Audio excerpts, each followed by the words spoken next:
அஸ்ஸலாமு அலைக்கும். Hello friends, எல்லாரும் எப்படி இருக்கீங்க? Welcome to taste my foot. இன்னைக்கு நாம என்ன பார்க்க போறோம்னா, பன்னீர் மசாலா தாபா ஸ்டைல்ல எப்படி பண்ணதா பார்க்க போறோம். பெரிய பெரிய ரெஸ்டாரண்ட்ல தான் நீங்க சாப்பிட்டுருப்பீங்க. அதே டேஸ்ட்ல வீட்லயே சூப்பரா எப்படி பண்ண இன்னைக்கு பார்க்க போறோம். ஸோ இந்த வீடியோவை கடைசி வரைக்கும் ஸ்கிப் பண்ணாம பாருங்க. இது பார்க்கறதுக்கு முன்னாடி இந்த பன்னீர் சாப்பிட்றதால நம்மளுக்கு என்ன பெனிஃபிட்ஸ் ஃபர்ஸ்ட்டு தெரிஞ்சுக்கலாம் நம்ம. பால்ல இருந்து கிடைக்கிறது தான் இந்த பன்னீர். பட் பால்ல இருக்கிறத விட அதிகமா புரோட்டீன் இதில இருக்கு. இதில அதிகமா புரோட்டீன், கால்சியம், கார்போஹைட்ரேட் இருக்கிறதால இத அடிக்கடி எடுத்துட்டு வந்தா நம்ம டீத்க்கும், போன்ஸ்க்கும் நல்ல ஸ்ட்ரென்த் கிடைக்கும்.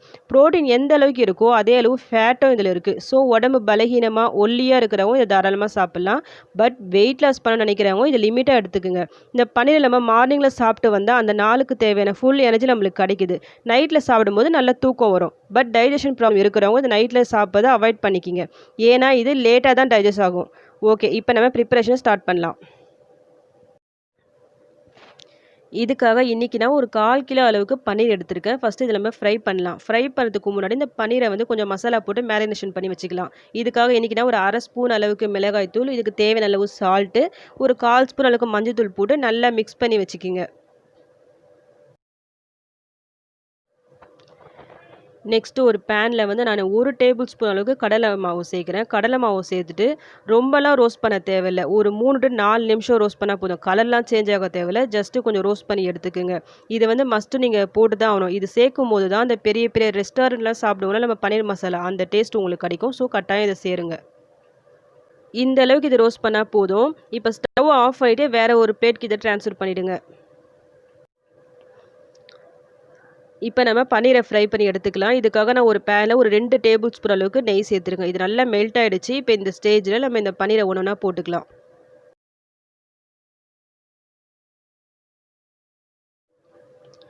இந்த பன்னீரை இது மாரி ஃப்ரை பண்ணும்போது ஓவரா ஃப்ரை பண்ணிடாதீங்க. ஜஸ்ட் கொஞ்சம் லைட்டா ஃப்ரை பண்ணி எடுத்தா போதும். ஒரு சைடு குக் ஆனோனே இன்னொரு சைடு திருப்பி போட்டுருங்க. இந்த அளவுக்கு ஃப்ரை பண்ணா போதும். இப்போ நம்ம இத வெளிய எடுத்துடலாம் ஒண்ணா. ஃப்ரை பண்ணி வச்ச பன்னீரை நம்ம ஒரு பிளேட்க்கு மாத்திடலாம். அப்படி போடும்போது கூடவே அந்த நெய்யும் சேர்த்து போட்டுருங்க இது மாரி.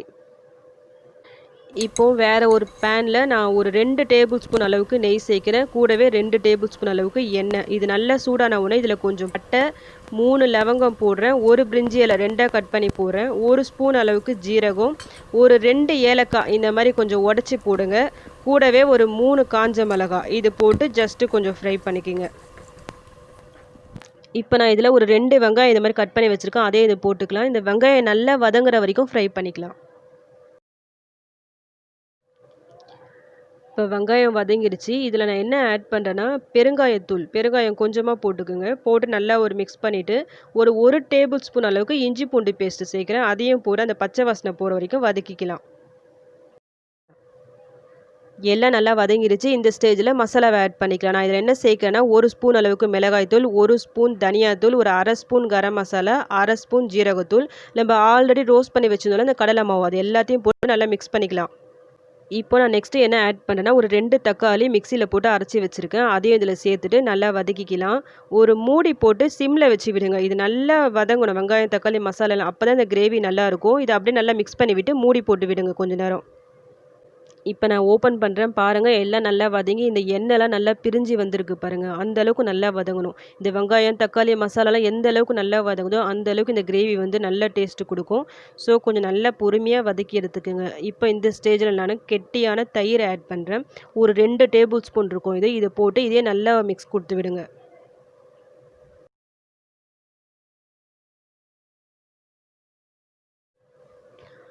இப்ப இந்த தயிர் எல்லாம் நல்லா மிக்ஸ் ஆயிடுச்சு. இந்த ஸ்டேஜ்ல 2 பச்சை மிளகாய் இந்த மாரி நான் நீட்டா கீறி எடுத்து வச்சிருக்கேன். அதையும் இதில போட்டுக்கலாம்.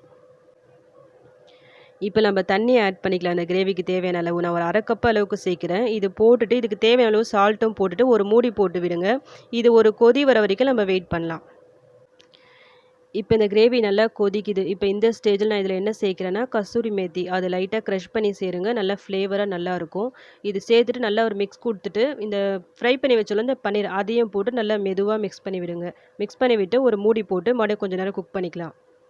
ஒரு 5 மினிட்ஸ் கழிச்சு நான் ஓப்பன் பண்றேன். பாருங்க நல்லா கிரேவி திக் ஆயிடுச்சு. அவ்வளோதான். இப்ப நம்ம பன்னீர் மசாலா ரெடி ஆயிடுச்சு. ஃபைனலா கொத்தமல்லி கொஞ்சம் சேர்த்துட்டு நம்ம ஸ்டவ் ஆஃப் பண்ணிடலாம். சில ஸ்டெப்ஸை மட்டும் நீங்கள் கரெக்டாக ஃபாலோ பண்ணால் நீங்களும் தாபா ஸ்டைலில் பன்னீர் மசாலா வீட்லேயே சூப்பராக பண்ணலாம். மெயினாக என்னென்னா இந்த நம்ம பன்னீரை வந்து ரோஸ்ட் பண்ணோம்ல அதை வந்து நெய்யில் ரோஸ்ட் பண்ணணும். நெக்ஸ்ட் அந்த கடலை மாவு வந்து ரோஸ்ட் பண்ணி சேர்க்கறது. இந்த வெங்காயம், தக்காளி, மசாலா எந்த அளவுக்கு நல்லா வதங்குதோ அந்த அளவுக்கு அந்த டேஸ்ட் உங்களுக்கு கிடைக்கும். ஃபைனலாக அந்த கஸ்தூரி மேத்தியை ஆட் பண்ணாலும் அதையும் சேருங்க. இது எல்லாமே நீங்கள் ஸ்கிப் பண்ணாமல் கரெக்டாக ஃபாலோ பண்ணி கொஞ்சம் பொறுமையாக இந்த ப்ராசஸை நீங்கள் பண்ணால் தாபா ஸ்டைலில் சாப்பிட்ற அதே கிரேவி உங்களுக்கு வீட்லேயே சூப்பராக பண்ணலாம். நெக்ஸ்ட் டைம் கண்டிப்பாக நீங்கள் ஹோட்டல் போய் சாப்பிட மாட்டீங்க. வீட்லேயே சூப்பராக செஞ்சு சாப்பிடுவீங்க. இப்போ நம்ம தாபா ஸ்டைல் பன்னீர் மசாலா ரெடி ஆயிடுச்சு. இது வந்து சப்பாத்தி, பரோட்டா, நான், ஃப்ரைட் ரைஸ் சொல்லிட்டு எல்லாத்துக்குமே சூப்பராக நல்லாயிருக்கும். நெக்ஸ்ட் டைம் நீங்கள் பன்னீர் வாங்கினா இந்த மாதிரி செஞ்சு பாருங்கள். செஞ்சு பார்த்துட்டு எப்படி வந்துச்சுன்னு எனக்கு கமெண்ட் பண்ணுங்கள். இந்த ரெசிபி உங்களுக்கு பிடிச்சிருந்தா ப்ளீஸ் என்னுடைய சேனலை லைக் பண்ணுங்கள், ஷேர் பண்ணுங்கள், கமெண்ட் பண்ணுங்கள். மறக்காமல் டேஸ்ட் மை ஃபுட்டை சப்ஸ்கிரைப் பண்ணுங்கள்.